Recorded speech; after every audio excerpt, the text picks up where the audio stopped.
Good morning, everyone. My name is Eric Flanagan. I am an employee of Cargill, where I currently act as the program liaison for Techstars Farm to Fork. This is my second year supporting the program, and in that experience, I am incredibly fortunate to work with a ton of awesome founders who are trying to kind of develop the next big solutions in the food and ag space. And today, we have an opportunity to talk with two founders from this year's Farm to Fork cohort. Annie and David Liu, who are the co-founders of H2Ok. Annie and David, how are you doing today? Doing well. Yeah, it is just during Mentor Madness, which is like speed networking we do with 120 mentors. So hang in there, but really excited to be talking with you. Yes.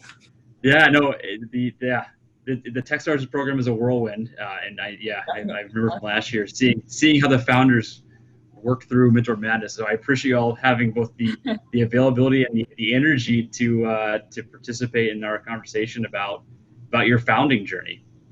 It's our pleasure. Awesome. Well, I've got a few questions, kind of again about just who you all are and your backgrounds, and maybe from kind of just understanding how this whole thing came about. So maybe you could start with this, who are you and what is H2OK?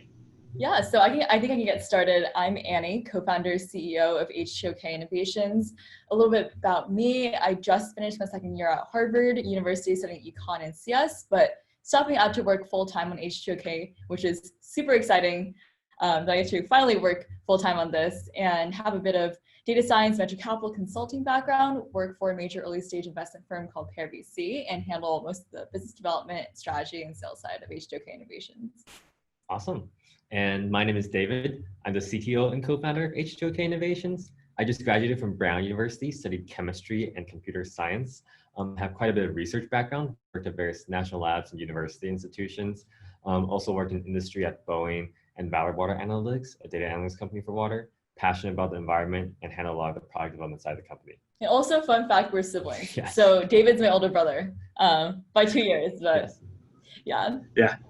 Cool. Thanks for getting ahead of that one. I know that has come up, I think, in almost every meeting I've been in with you all, and with new people. But awesome. Well, again, thank you for taking the time today. So incredibly impressive backgrounds, and I'm excited to hear maybe, based on all your, despite being early in your careers, you've again had a ton of awesome experience. What did that in any way inform kind of the idea for starting H2OK, and I guess maybe even before that, what is H2OK? Yeah, totally. I think to answer your second question first, which should be good, we are basically an IoT contaminant management platform helping water-dependent businesses better manage their water quality. We really focus on this idea of how can we anticipate future contaminant outbreaks in water before they occur so we can prevent them from happening in the first place. Kind of think of it as weather forecasting, but for contamination in industrial water. And we actually have a pretty interesting founding story. David, do you kind of want to delve into that? Sure. So I got really passionate about water quality during my sophomore year at Brown University. So during my sophomore year in my dorm, when I turned on the tap water in my dorm, the water would actually consistently come out brown. It was a kind of a running joke in my dorm that Brown had brown water. Yes, but no, I love Brown University, but no, the water quality was an issue. So I called facilities and I consistently asked them like, what's wrong with their water? They would tell me it's not a huge issue, just let the water run. But no, I wasn't really kind of reassured. So as a person who studies chemistry, I actually took some of the samples myself, brought it to a lab and tested it in the lab and found high concentrations of copper, which is a EPA regulated metal. And I actually worked with the student council vice president to better understand like water quality on campus and get pipes replaced, and as well as water heaters replaced. Got very passionate about water quality and actually worked in a student organization to replace lead pipes within the province as well. So yeah, I became very passionate about water quality, and I actually was part of a Brown University student startup incubator called the Innovation Dojo, and that's how kind of H2OK started becoming formed. I wanted to create ways of really quickly and easily helping people understand water quality. Very, very interesting. And so how did you So very timely, I guess, right? You're seeing the water firsthand. You are the user to kind of experiencing the pain point. How did you get involved, Annie?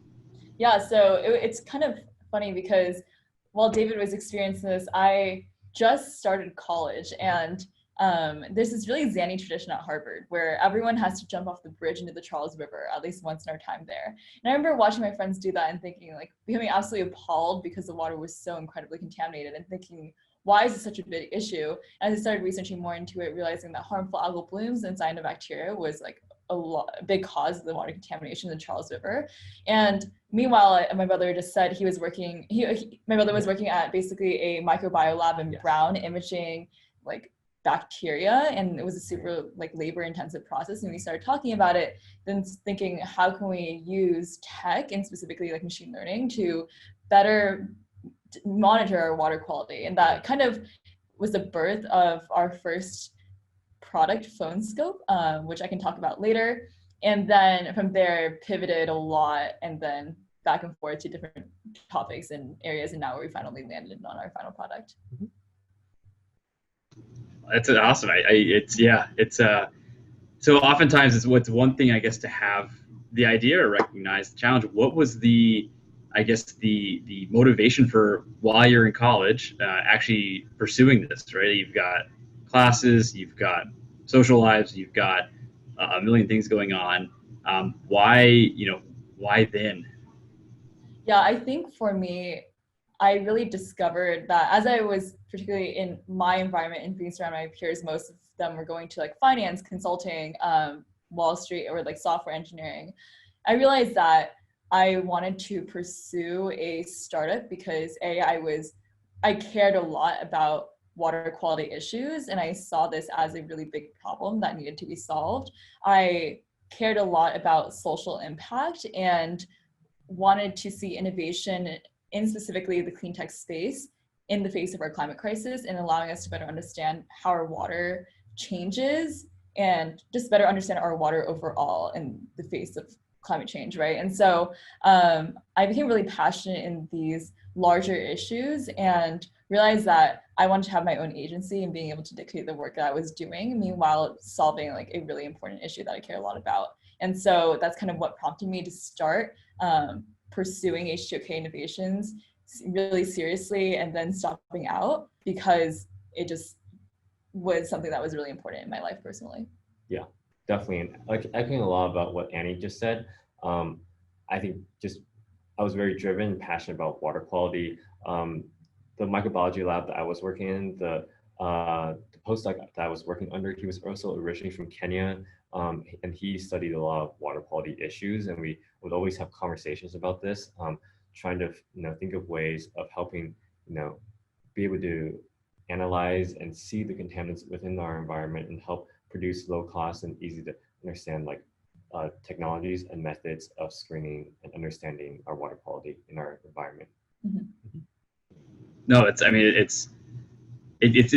Your college years are dynamic, exciting times, and to use that as an opportunity to launch something new, I think is incredibly interesting. And so kudos to you for doing that. I was wondering, I know, David, you mentioned. Oh, sorry. Yeah. Sorry, go ahead. Sorry. I think one thing I also realized really quickly is that like I go to college, and no matter what happens, I will have a place to just sleep and like a dining hall to go get food. And so I was the most privileged of everyone to be in a position where I could be pursuing something like this. Right. And as a result, it was almost like a waste of opportunity if I decided not to just go for it. And I think a lot of people in the environment I was surrounded with are always kind of scared of taking risks and spending their college years fortifying the safety net of the name Harvard. And for me, I was like, okay, I have the safety net to begin with. Why don't I just jump as high as I can and see what I can do? Yeah. And that kind of prompted me realizing like I really have zero responsibility compared to a lot of people in this space, like the cleanest space or like the startup realm. And as a result, like I'm really privileged to have this. And I almost am wasting opportunity if I don't do this. Yes, and also like universities offer a lot of various resources, which we were very privileged to be able to access, and like the Harvard Innovation Labs and also the Brown Nelson Center for Entrepreneurship definitely helped launch our startups quite a bit when we were students. and actually, that's a great segue. I'm curious, you mentioned one, I think the self-awareness to recognize that, like, university is an incredible time to be as risky as possible, right? The downside is minimal, or or at least not the same as when you're married with kids later in life. Oh, definitely. Kind of the Yeah. opportunity cost of income, and so maybe can you all speak about what David, you kind of made reference to some of the resources available, but just what was that experience like starting something in an environment where, again, there's a thousand things that can draw your attention on a given day? Mm-hmm. Yeah, definitely.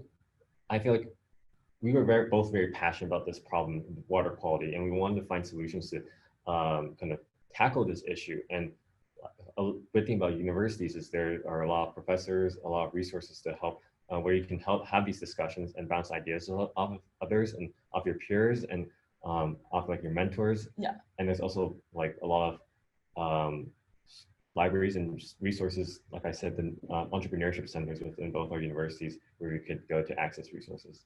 Yeah, and I think building off what David said, really learning to prioritize and understanding what really brought you fulfillment and why you were doing the work that you were doing was really important to me in terms of how do you run a startup, and then how do you want to do the work that you want to do while also having to go to class. And so prioritizing was a really big thing. Also, as David mentioned, like, there are incredible resources in these universities, specifically pockets of just incredible knowledge in academia. And so reaching out to world-class professors who are leading experts in academics in their field, conducting like cutting edge research was something that we were able to really tap into. And this has kind of built the foundation of a lot of the advisory network and the mentors that we have today for H2Ok Innovations.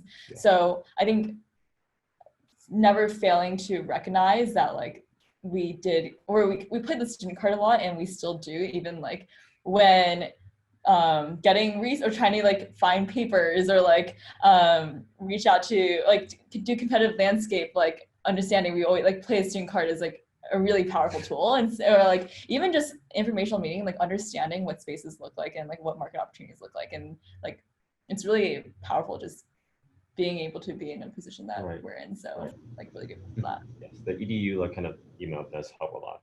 Mm-hmm. Yeah, there's absolutely. And so now that, so David, you mentioned you've graduated and you've kind of taken a step back from undergrad at the moment. So how has that availability of support or resources changed, now that you're kind of out in the wild, you're out, on your own?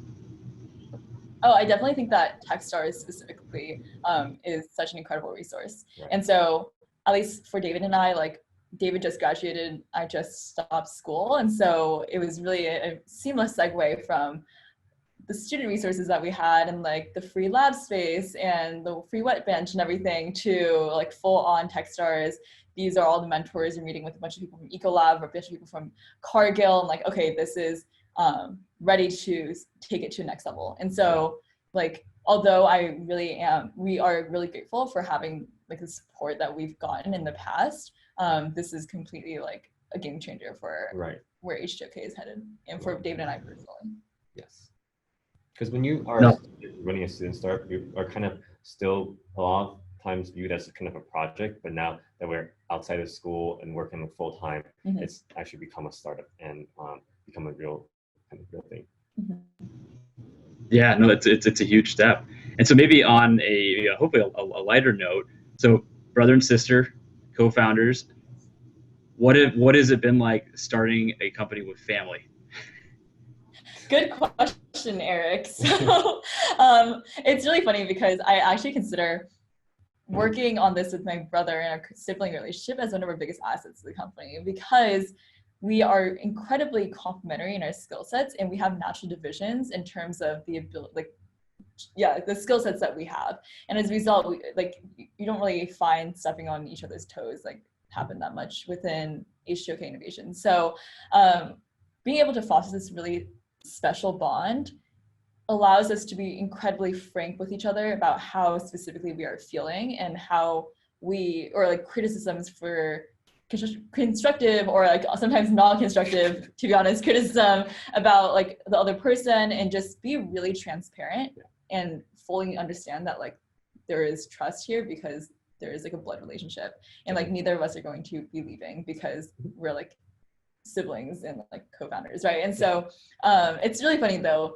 being able to like call David at like 1 a.m. in the morning and be like, "You're so annoying," or everything, or like, or talk about like, "Oh my God, I had this new idea." And so I think that that relationship there and being able to do that is something that's truly really special. Definitely. I think what Annie said.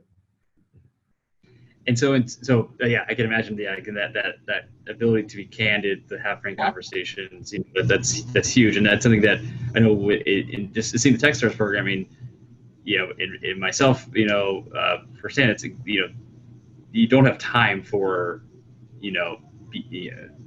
circumventing or being indirect in your communication. Like you need to reach just timely decisions and so it's nice when you don't have the threat of someone walking away from a relationship when you're related. Are there any maybe unique challenges though? I mean, it sounds like it seems like you're obviously as siblings get along really well, but I mean, have you found that there's anything unique that has maybe been presented as a challenge as a result of the family tie? Definitely. Yeah, I think the biggest challenge is building an inclusive team culture. And so that's something that we are striving to do every single day and be better at doing that. And I think it's a learning process for us because, I mean, you have like two co-founders that are siblings and are really close with each other. It's in some sense like kind of intimidating for other people. And so always like trying, as we bring on new people and onboard new employees to like our team, seeing how can we be inclusive and transparent and welcoming as possible is definitely top of mind for not even like our startup, not even H2Ok Innovations, but just me and David as like people. Yeah, and also like another thing is being able to separate family time and kind of business and work time. That's always sometimes a little bit of a challenge, just because startups oftentimes take up a lot of your life and your social life. And so finding that balance is something that we always continue to work on. Yeah, no, it makes sense. And actually, that's a great call out in terms of that, the need to build, inclusive teams that are bought into the vision, teams that want to, put in the work and effort to help grow this and exciting opportunity. And so maybe this is a good time to kind of transition to what your learnings as as you kind of continue to grow this startup and as you're going through the Techstars experience as well. But I'm curious, on the team building front or any other areas, what are some of the big learning moments that you two have come across as this experience has continued on? Yeah, first, I think really want to highlight diversity and inclusion is something that I care really strongly about, being a female person of color working in this space, a young female person of color. And so I think that I'm particularly really underrepresented in this space, not even just like the startup space, but industrials and agriculture, ag tech overall. And for me, or for us, I wholly agree that diversity is something that we at H2Ok Innovations need to do a lot better at. We are onboarding more female engineers onto our team, but our board honestly isn't really diverse. And so that's something that we could work and be a lot better at, and something that I think David and I, or at least something top of mind for David and I. Yeah. And you want to talk more? And also, so definitely diversity is something we continue to work on, and then creating an inclusive team and building a good team culture. I think those are very important kind of things to work on. I also feel any other learnings that we kind of had is also, as two young student and first time founders, a lot of things related to sales, related to working with larger industrials, especially through the Farm to Fork program. That was a big learning experience. Enterprise sales, procurement, other learnings. Just also, we have a lot of learnings related to just communication, even in general, like how to communicate with mentors, how to communicate with your board, and making sure that everyone is up to date, and things like that. I think a lot of stuff related to just culture, communication, sales, and even tech. Yeah. I think one actually interesting thing about what you mentioned, Eric. And one thing that at least Dave and I have definitely learned is how multifaceted and holistic, specifically the person who leads product, which is David, needs to be. So like we have hardware and software and chemistry and biology and environmental engineering, like aspects within like the tech that we're creating. And so like that's not the expertise of like, we don't have expertise in all of those fields, but being able to like be flexible and pick up on things quickly, learn things really quickly. And like I think we always have this rule where it's like you put 20% of work into something, you get 80% of like the returns or the understanding of that field, but then you need to put another 80% of work in order to get the last 20%. And so it's like, how can you put 20% of work in a bunch of different fields to be really well-rounded and being able to draw these like multifaceted and interdisciplinary ideas in order to create something novel and something interesting, something that like is disruptive. And yeah, no, food and ag is like I said, it is ripe for change and disruption and new opportunities and solutions to kind of grow. And so, but that is really kind of thoughtful kind of, I guess, observation around the need for a multifaceted, product and tech. And so, David, how do you go about learning? You said you're high coverage area, trying to learn constantly. You're constantly kind of evaluating new features and things like that, kind of in the pursuit of that elusive product market fit that every founder really wants to find. And I'm curious, like how, for you and your team, what does that process look like? Yeah. Right. I feel like for me, it's been great, I think, for us to be surrounded by great mentors, first of all, and also great members, great team members as well. And hiring people who are better at us and doing things, yeah. So so I've been able to learn a lot from them, but also learning a lot from just our customers and who we talk with, like, because, I want to like humble ourselves and be able to like, because a lot of times the customers know, like the customer knows best when you're running a startup, and a lot of times like you have to find product market fit. You first need to be able to understand your customers and be able to understand their pain points, their needs. And it's not about kind of you and what you want to build, but more of like, what are the needs of the customers? So really conducting a lot of customer interviews, talking with them, and really putting yourself in kind of their shoes and being empathetic is really important. And Annie, for you, you mentioned the need to hire people better than you, and again, another founder-specific challenge. How do you build and grow strong teams, particularly when you are trying to get someone on board with an idea that's, still emerging, still formulating, still on its path to being a success? I'm curious, what do you look for as you assess talent and people and who you want to bring on, recognizing that, it's you want an inclusive and diverse environment, but you also want people who are a great fit for what you're trying to do. And like, I'm curious, what is the talent strategy or process look like for your team? Yeah, we've been really privileged because we have access to an incredible network of like really, really strong college talent.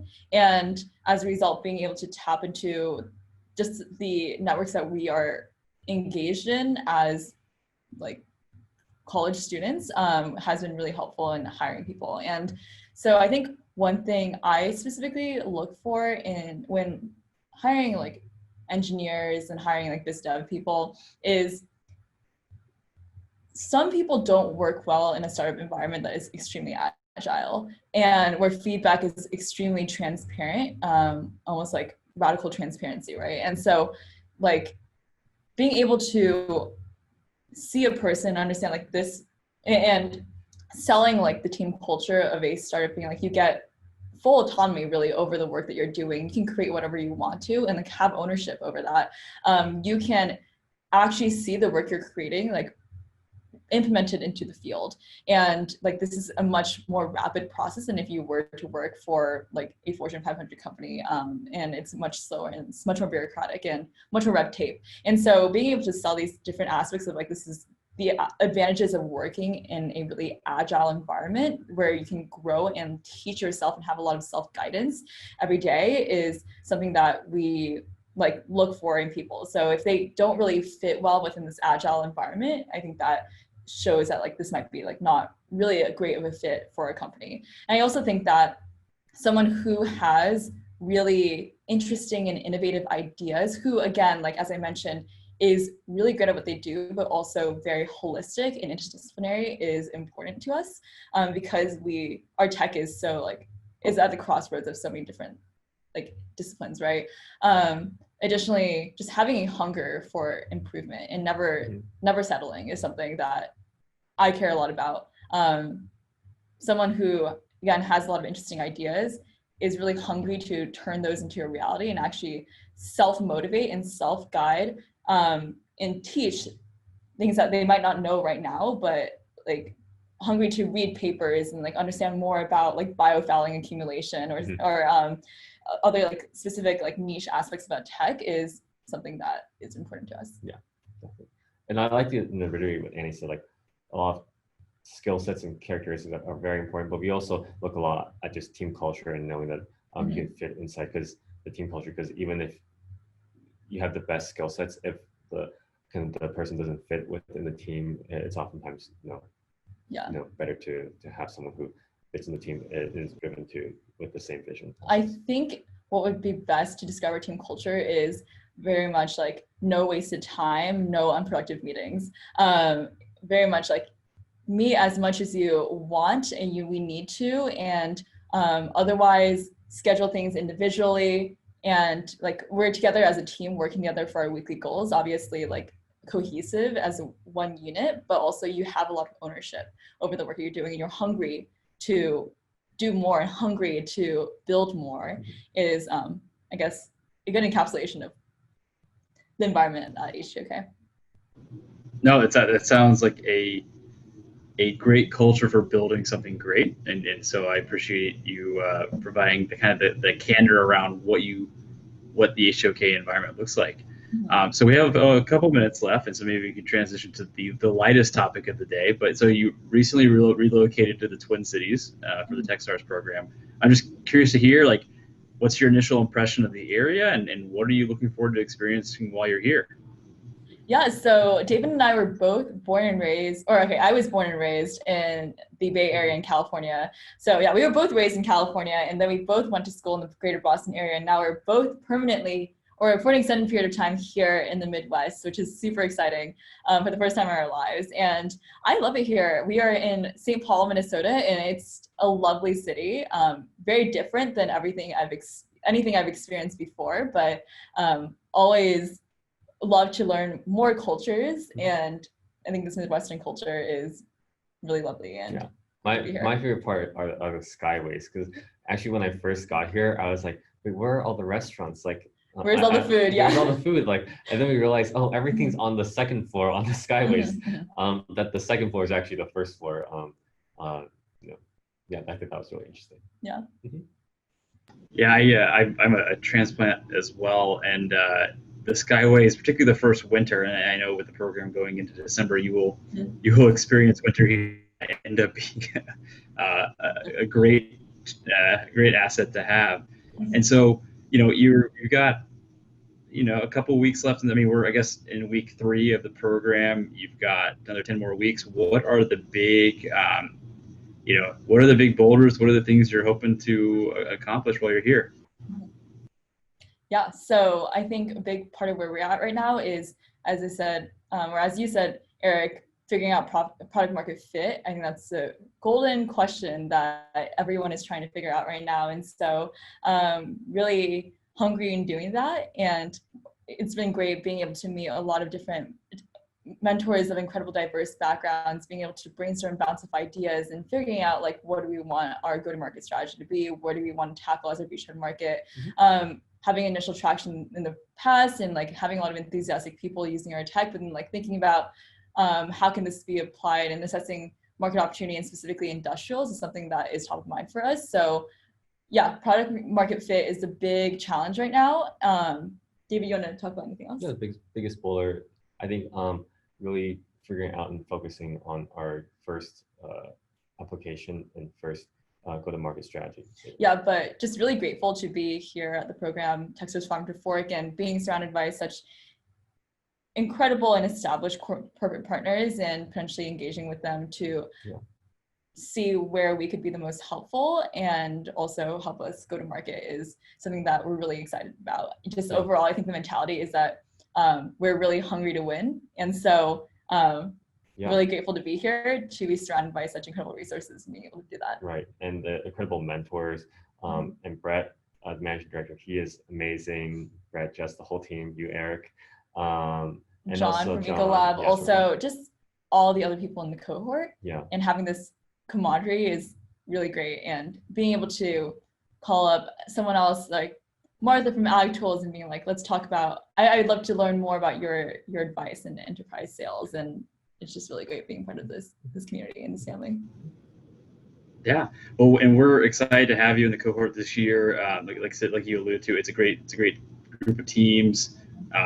You know, going into year 3, it's exciting to see, you know, how strong a group that Brett, Jess, and Steph can put together. And so, that said, for a founder, time is incredibly valuable, and you've been incredibly generous with yours over the past 30 minutes. And so, but yeah, I just want to thank you again for taking the time to share your story. You know, I think for a lot of the founders and startup enthusiasts in the Twin Cities who are listening in, like this is relevant. This is something they're experiencing themselves, and so kind of hearing about your experiences, your learnings is of incredible value. And so again, thank you to the two of you for taking the time today, and the best of luck as we continue to work together through Farm to Fork. Thank you, Eric. Yeah, our pleasure. Thanks, Eric.